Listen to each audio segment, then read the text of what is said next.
Depuis qu'il y a 26 siècles, jaillirent les premiers feux sur les collines du Bosphore, jamais ne s'éteignirent ici les lumières de la ville. Cette ville, qui se farde de néons, c'est une très vieille dame. Son nom de jeune fille était Byzance. Elle fut Constantinople par son mariage avec Rome, Stamboul par droit de conquête. C'est une patricienne qui préserve son âme pensive dans le tumulte des roturiers. Tour à tour, elle se fait nonchalante et dure à la peine.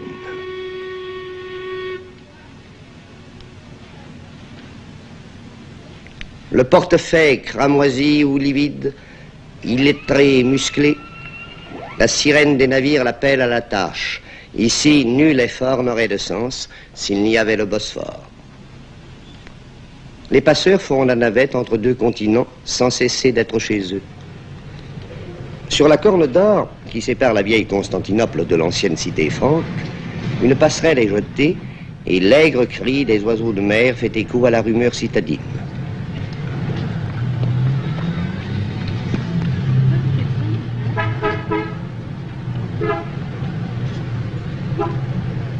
Le fleuve marin trace la frontière du jour et de la nuit. Là, sur la rive orientale, somnole une des trois villes qui forment Stamboul, Scutari, la provinciale, où le soir on va fuir la bruyante cité occidentale. Et sur la côte d'Europe, Péra et Galata dégringolent vers l'eau, au hasard des pentes, en ruelles de guingois. De rares échappées s'ouvrent sur l'avenue maritime et ses perspectives. Au rendez-vous du Bosphore se rejoignent des cascades de pavés, des éboulements de bicoques en bois. Le flâneur distrait s'y tord la cheville. Escaliers et escarpements découragent même l'usage de la brouette. Ici survit d'une imagerie conforme au chromo désuet tout ce qu'a épargné l'incendie dans l'humble refuge des petits métiers.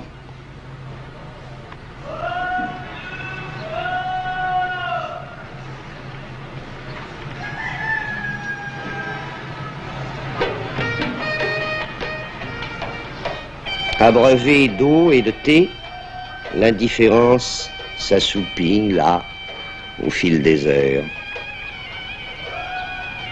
Un journal est un écran entre le réel et le songe. À partir de ces faubourgs archaïques, franchissons 100 lieues, sautons un siècle. Mais non, tournons le coin de la rue pour sentir battre le cœur de la ville. Chaque minute compte au rythme de la nécessité. L'indolence se change en rudesse. S'il arrive qu'à ces carrefours on rêve encore, c'est debout. Devant des journaux qui ne sont plus prétexte à sieste, mais écho de l'événement ou reflet d'un monde imaginaire, offrant des èves de papier colorié à la solitude des mâles.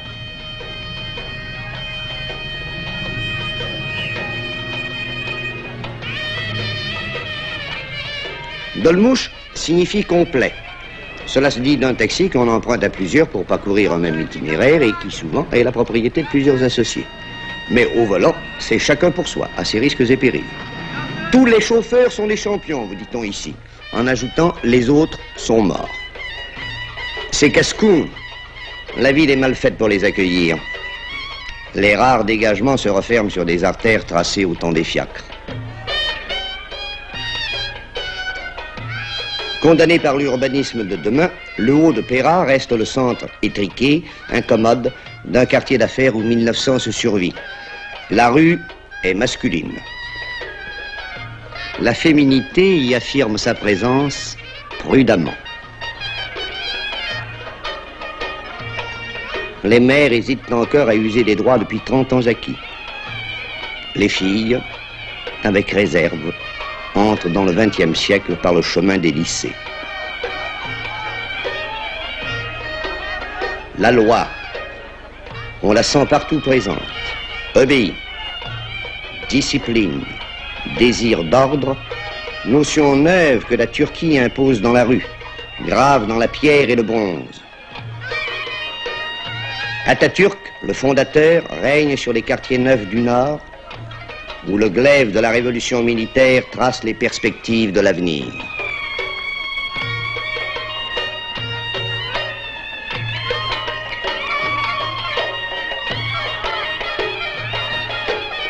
Mais le passé garde son charme pour le visiteur amoureux de chimères et d'objets rares. Le carrefour de ces mirages, c'est le Kapali Çarşı, le plus grand marché du monde il y a 5 siècles, puis ravagé par un séisme. Quel joyau offrait-il avant sa reconstruction de 1898? Seuls vous le diront les chroniques des voyageurs romantiques.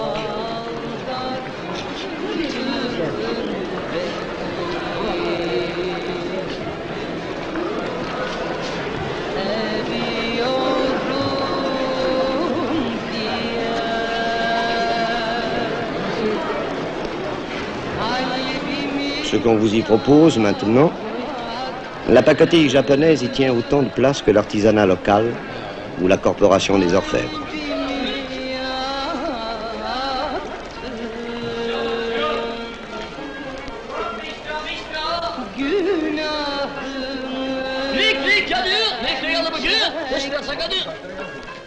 Qu'importe d'ailleurs que l'antique soit en toc, si la poésie du négoce et la volubilité des sollicitations arrivent à vous charmer. Il faut s'égarer exprès dans ces 92 rues aux 3000 boutiques pour découvrir la vérité des passants, sinon celle des objets. Celle-ci prend sa revanche au terme du chemin. Les babouches sont d'origine. Quittant ce labyrinthe et les grands travaux du marchandage, laissez le temps reprendre son cours en ces heures de trêve. Prêtez l'oreille à un chant de femme qui vous parle de fleurs ou de passion. Ayez un regard pour les petits métiers de la rue. Attardez-vous devant les séminaires, les médressés, où se penchaient sur le Coran les étudiants de jadis. Appréciez sans hâte la saveur d'un Orient qui, pour se révéler à vous, pour vous ouvrir ces mosquées peu farouches et ces paysages de sainte coupole, ne vous oblige pas à quitter l'Europe.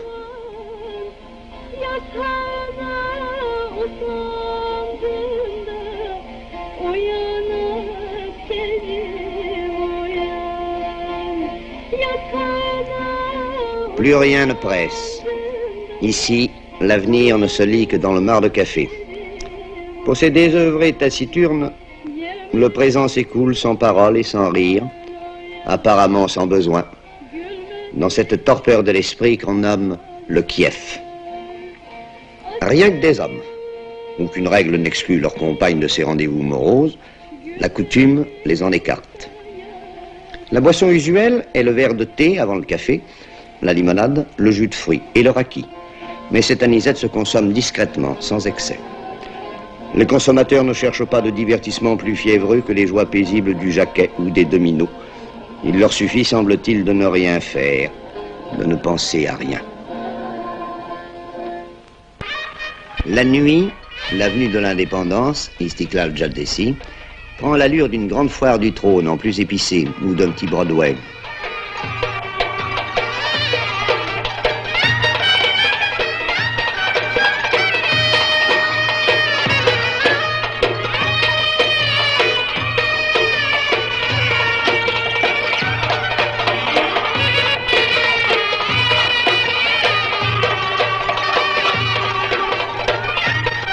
Des trottoirs exigus débordent dans la rue une foule dont l'anonymat et la liberté d'allure ne trouvent nulle part leur pareil en Turquie. Une liberté nuancée de frustration, comme en toutes les civilisations où l'homme, en ses plaisirs, renonce à la présence féminine pour être sûr d'en priver autrui. Cuisses de dames, nombril de femmes, ce sont des noms de plats, souvent délectables. Dîner en ville est pour le Turc moyen une fête. Gourmand mais frugal, il s'abreuve de sirop de cerise et de yaourt, grignote des noix ou des amandes.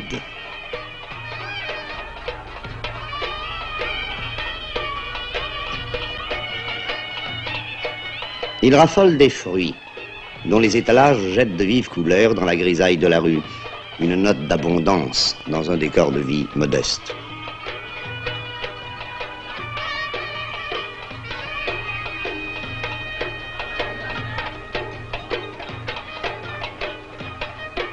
Et puis le parfum de kebab et de pâtisserie, de miel et de laurier.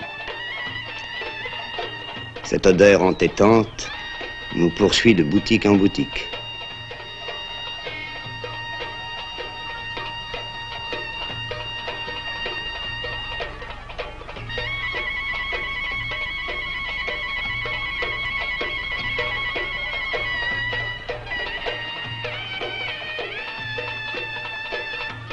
Le père des Turcs, d'un regard impérieux, surveille ses enfants.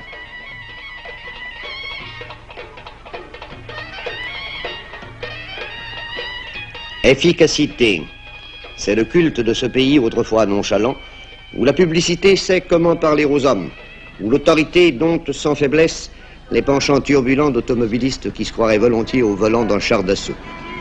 Rare en province, ici, la voiture n'est plus un luxe. L'usage de l'avertisseur dut être interdit à Istanbul bien avant Paris. Et dans cette cité sans plan, les sens uniques sont si nombreux que le plus court chemin d'un point à l'autre vous entraîne souvent dans la direction opposée. Mais au bout de toutes les routes, il y a l'eau, dans cette ville-musée qui est aussi le plus grand port de Turquie. Les mouettes vous accueillent à la sortie des cinémas. La moindre emplette vous entraîne en mer. Ceux qui partent, ceux qui arrivent, ceux qui restent, tous se retrouvent sur le pont de Galata.